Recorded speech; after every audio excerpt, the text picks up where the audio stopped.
Yo, what's up, everybody? It's your boy EMW Figure Shelf, and today we're gonna be talking about some wrestling figures. Now, normally this is the time where we talk about Mattels, Jazzwares, but we're gonna talk about something very special, very different, and that would be Powertown, where wrestling must live on. This is brought to us now by former Remco, Senior Vice President Steve Rosenthal, and AWA legend Greg Gagne's son of AWA founder Verne Gagne.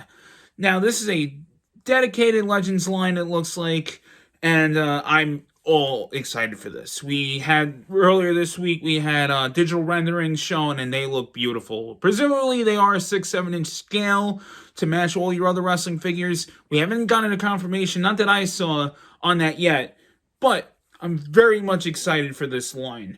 This is a line that a lot of hardcore wrestling fans of the classic eras of the industry are very much clamoring for, and having had the opportunity to learn and all this stuff about the industry and being able to really get familiarized with a lot of these key names.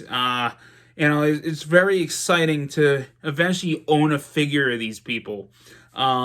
But without any further ado, without making this too extensive, let's dive right into it now, shall we? Now, I want to break this up into sections here, because we got 3 figures that are completely brand new to this scale, and then we have 3 that have already had at least a Mattel incarnation. And then we'll kick it off right now with Magnum TA. Magnum TA here, the scan is awesome. This is Magnum TA. This looks great. The jacket really, to me, wins this over. I don't know what material this is. It looks like it could be a soft goods jacket. I'm hoping, because this looks awesome. And, and it's one of these things where, cards subject to change. Sometimes things change with how they look in the prototype shots, and by all means they're probably going to look different for all we know, and hopefully they don't, but so far, awesome looking Magnum TA. We got a different deco, which is also nice about these. They have different decos from what they would of their other counterparts or their other lines. So this is really nice to see in Magnum TA in the red, and he has the white and red boots. Very cool. Maybe eventually we'll see a Mr. Wrestling 2 and do a recreation of that Mid-South scene where he's trying to show Magnum TA how to do the knee lift. But, very awesome. You could definitely put him next to your Dusty Rhodes. Next up would be Kerry Von Erich. This is awesome, too. We've had Kerry Von Erichs in the past, but we haven't had a Kerry Von Erich in a very long time. It looks like Mattel lost the license. I'm sure they would have had a reason to do another Kerry if they could, but clearly we're getting one here, and this is very nice. The blue here really pops. That powder blue on the trunks and the boots. This is really awesome looking Kerry, and it looks like Kerry Von Erich. So very, very nice job here. Next up would be a deep cut here. We always got him as the $1 Million Man, but now he's just Ted DiBiase. This is really nice. He has the matching chaps, the matching vest of his tag team partner that we'll get right into. And it's nice to see a deeper cut, another version of Ted, because like I said, we always see him as the $1 Million Man. Now we get to see him way before then. We don't ever see him in a figure form of, him from Mid-South or him from, his run here as a tag team with, Stan Hansen, as, they were in Japan and all that stuff. So this is really nice, and they even got the headband on him. This is cool. Next up would be his partner, and this, to me, is, if you told me I could only get one, this would be the one. And this is Stan the Lariat Hansen. Everything about this figure, the cowbell, the hat, the face looks like Stan Hansen. The vest, the leg piece of the chaps. Which, by the way, with that vest, people are now realizing that my old-time favorite, Stone Cold Steve Austin, where he got the inspiration on the vest from, and it's clear as day. However, this is very cool to get, both of these guys, Ted and Stan, as this look. It looks like they are going to be doing tag teams. But Stan Hansen, that's somebody that we've been clamoring for a figure of for a very long time. Now Vader has someone to grapple with, for lack of a better term, because those guys were as stiff as you could get, guy. So very, very awesome. I hope they do interchangeable hands. If not, it's no big deal. But would love to see interchangeable hand, at least so he could do this. The whoo. So next up would be AWA founder Verne Gagne. Verne Gagne, this is definitely a cool one to see. I kind of expected this since his son is putting these out. It's not knocking it. It's just saying we definitely were expecting this, and to see this in Series 1, this makes sense as well. As a lot of these people most of them have made their way into the AWA at some point. At least I would think. But yeah, there was a lot of people here that, and then obviously this line harkens back not to the Remco era. This isn't Remco based. However, people involved were through Remco, which was connected to Verne Gagne's company AWA.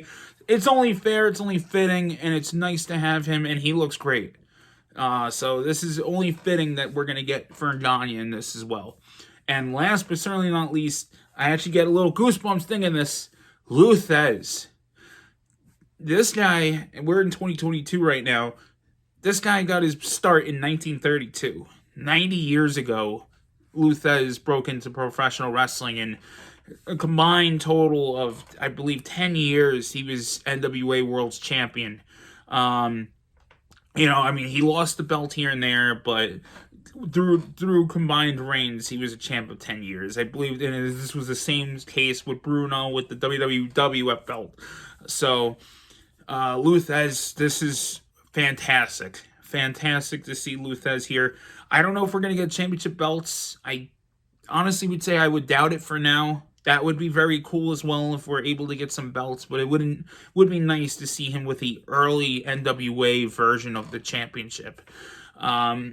Before the, what we see today, the 10 pounds of gold. But overall, I'm very excited for this line. Yes, I may be only 30. However, long story short, to give some backstory, my father was in the industry. He was a timekeeper. And along the way, he met a lot of good friends in this New Jersey, New York area. And one of them being the late, great Professor Elliot Marin. And some people may know who I'm talking about. For those that don't, he was the protege of Ernie Roth. Ernie Roth was the manager of Superstar Billy Graham and Sergeant Slaughter back in the 70s. And Elliot was under Ernie's wing, and Elliot served over 40 years in the industry until he passed away, unfortunately, like a couple of years ago. And, he's greatly missed, and he was a mentor to me. When I was a kid, I was only getting into wrestling. Maybe I was like 5 back in like 97. And he was someone that had me study and had me learn the industry way beyond what was going on in the 90s and even the 80s. Like, I was learning the industry in the 70s and learning to respect guys like Thesz, guys like Pat O'Connor, guys like, I don't have to be the biggest fan. And that's what he told me. You don't have to like everybody, but at least know the fundamentals and understand. And he did this in case I wanted to become a pro wrestler, which I tried to be. Got hurt along the way because the pain is very much real. I got hurt, I was training when I was 16 years old. But anyway, this is something that is very special to those that are passionate about the entire industry. Not just fragments, not just one company, not just one era, but overall, the grand scheme of things, the entire industry. And, this is something that we could celebrate. Now, this is supposed to be starting on Kickstarter. I don't have a lot of personal experience. I never pre-ordered it or funded anything through Kickstarter. But if I understand, if it's on Kickstarter and it doesn't happen, it doesn't happen. hopefully this line gets backed. Hopefully enough backers are involved in here if this is what it is. But I'm very much excited for the possibility here, and to hear that they have over 150 names signed, and that the Rougeau family is going to be a big factor, and obviously the Gagnes, and maybe the Harts down the line, the Von Erichs. There's a lot of slots that are going to be filled. Just the library, the plethora of names here that we could have. Like Series 2 for me, right off the bat, I would have Fritz Von Erich, Bruiser Brody, who, everyone knows I'm a big fan of his. There's a lot of names here I really want to see in, Series 2, Series 3, so on and so forth. This is a line I would love to do prediction videos and really talk about this with you guys, because this is something to me I've been waiting for a very long time.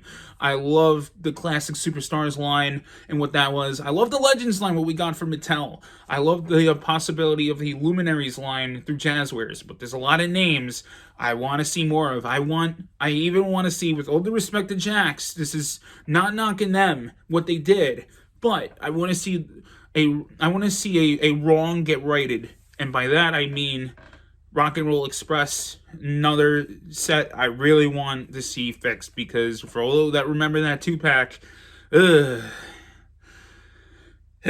Kyle Peterson could break it down better than I could. but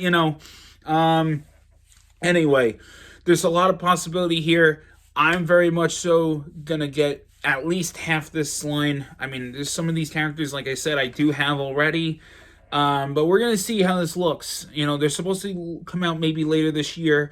Very hoping they do. And hoping for the very best, because I'm all in on this. I'm more than here for it.